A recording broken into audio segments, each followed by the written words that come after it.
All right, Steeler fans, second half of the Let's Ride podcast. It's time for the All Betz Are Off segment with Jeremy Betz. Jeremy, what's up, man? How are you? Well, to start things off today, I have a confession to make. I can't do this anymore. I'm turning in the Steelers hat. Uh-oh. Um, after that atrocious schedule release video, and I'm a Falcons fan now. Oh, Everybody. my gosh. And for those that are listening, he put a Falcons hat on. Why do you have a Falcons hat? Oh, uh, my gosh. Get so out of here. so yeah, my family has Falcons ties. That's the only Yeah. reason I have a Falcons hat. My wife once considered moving on from her precious Cleveland Browns for the Atlanta Falcons at one point, and decided against it. So we have a hat just laying around here somewhere. But You bring it up. Let's talk about the release video. For those that haven't seen it, it was Keanu Benton and Nick Herbig, so the two Wisconsin Badgers.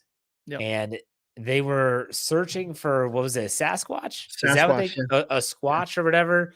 Yeah. And it was weird. It was weird. It was semi-entertaining.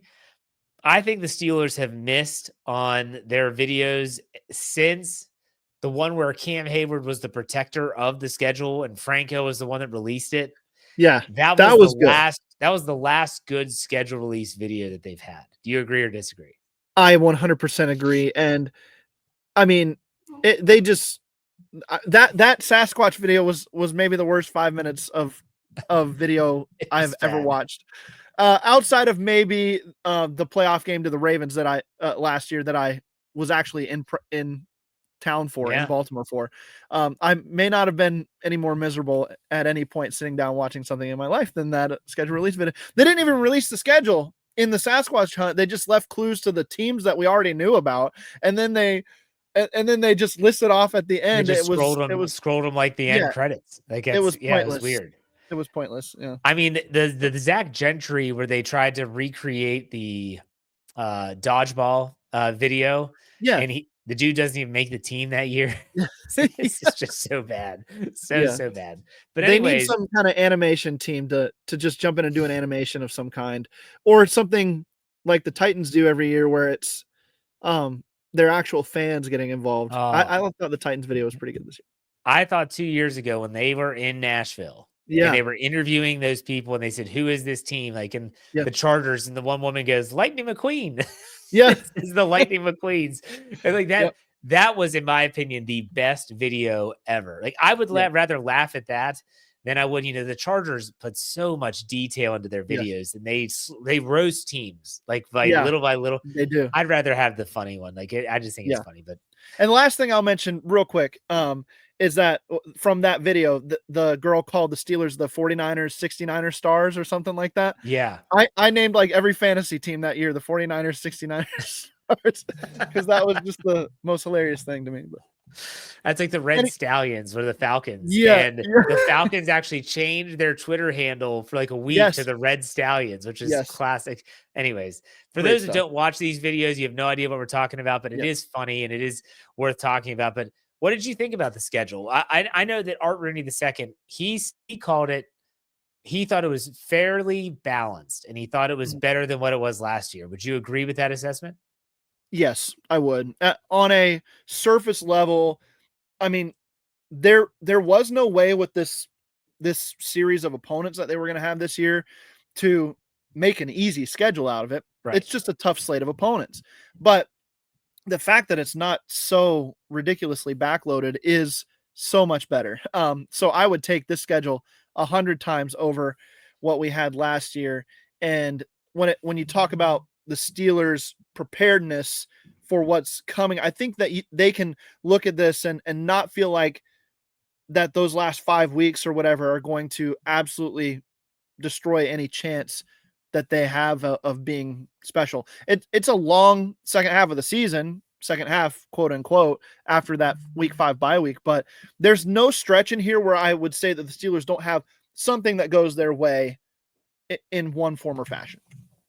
Now, if you bring up last year and the end of the season, which was so tough, and this year the second half is also challenging. I mean, you think about it; they have, just look at that week 10 on. You get at the Chargers on Sunday night. Then you have the Bengals, Bears, Bills, Ravens, Dolphins, Lions, Browns, and Ravens. Like, that's not easy.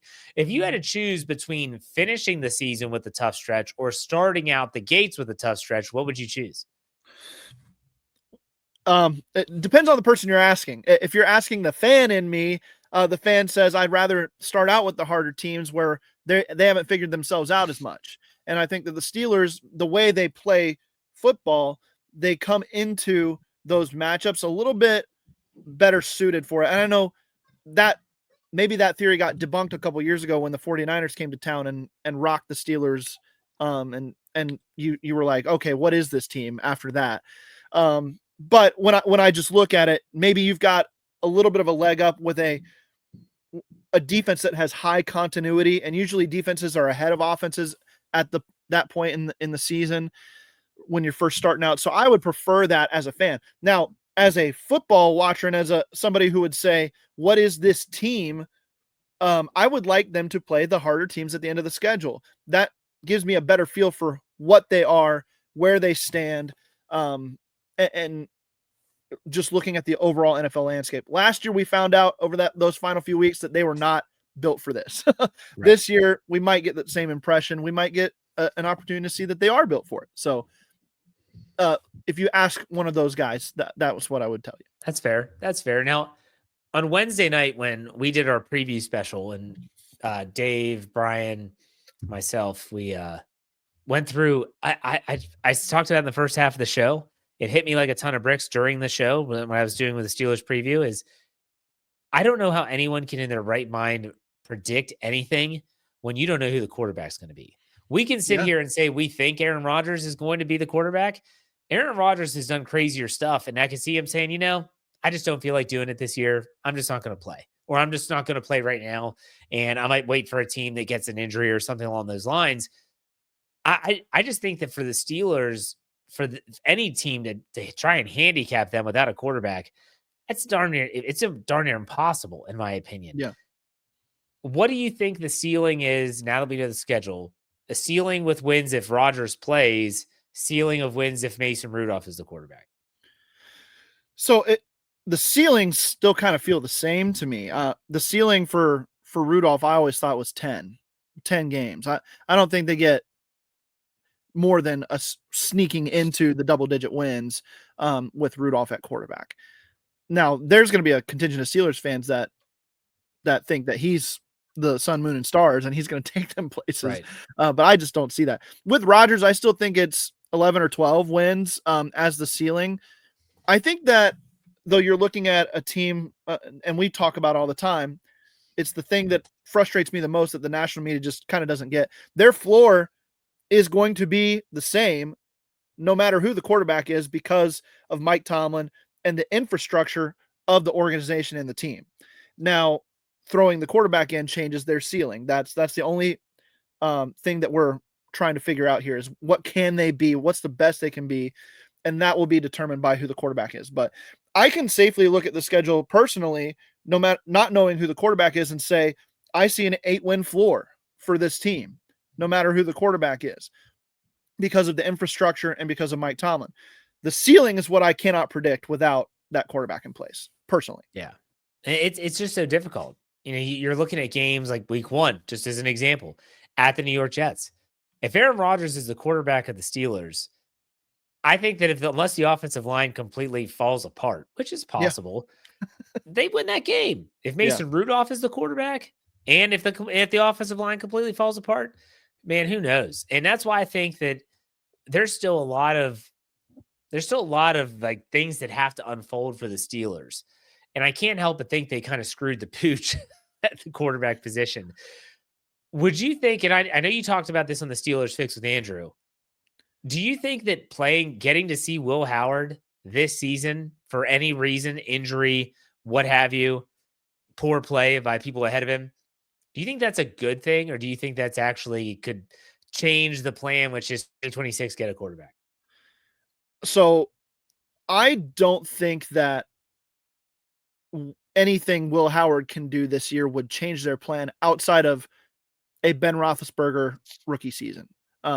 I think that even if he came in and for injury or whatever it is and played the season, again, I think that floor is already there. And unless he's raising that into the 12, 13 win range, raising their ceiling, I don't see the plan changing at all. So I think it would be beneficial to see what you get out of him, just so you know whether or not that he's built for some kind of competition next year. The old adage to me, let me say the old adage being, if you have two quarterbacks, you don't have any. Right. That I don't agree with when you're trying to evaluate young players. So just like the Patriots did last year, drafting Joe Milton after they drafted Drake May, you're pretty certain Drake May is going to be your guy. The Steelers are probably going to be pretty certain that their 2026, the guy that they're going to chase there, that's going to be the guy that they're going after to be their future franchise quarterback. But having your Joe Milton and Will Howard behind that as a fallback plan or as a high upside play can't hurt you. So I would like to see something of Will Howard this year, unless Rodgers is the quarterback. If Rodgers doesn't come and Mason is playing, then I would like to see Will Howard at some point, just to see what he's got in a regular season type setting. All right, let's go back to the schedule quick. Are there any games that you looked at and you said, that's an L? Like, what are some of those games? Yeah, the first one is Thursday night on the road against a division rival. That's the L in my book that immediately pops off the page. This might be surprising, but I do not like going to New England in week 3. I don't like it at all. I think that's an L because you're looking ahead to the Ireland game, the travel preparations there. And that's a team that's going to surprise a lot of people. I have them predicted as a playoff team this year because I think Mike Vrabel coming in changes that perspective completely. He's a floor raiser for that team. And then you add in another year growth of Drake May, what they've done from a draft and offseason addition perspective. They went from bad to average in a lot of places. And then they went from average to good in some others. So especially on defense. So I think that they're going to be a really tough team. And I think that week 3 spot ahead of the game in Ireland is a bad place to play an up and coming team that's going to have a lot of hype at that point. Any other ones that you said were like, yeah, I can see that just being a straight up L? I think the first game against the Ravens, the one in Baltimore, that all the warm fuzzies I had about playing the Ravens go into last year, right? Those are gone after the way they demolished the Steelers in the final 2 games that they played against each other last year. So I don't like that one. I don't like the Buffalo game either. Although that was the game for me, the Buffalo game. I was like, man, they just don't match. Even though it's at home, you would say that's an L for sure. I guess I would give them maybe a fighting chance in that one, knowing how the Bills play football. But yeah, the Bills and then at Detroit was another one. But I was like, that's going to be tough because they're going to be coming off a little short week because they play on Monday night the week prior. Sure, and they got to get on the road to Detroit. Yeah, my one thing about the Lions this year is we saw it with the Eagles not last year, the year before.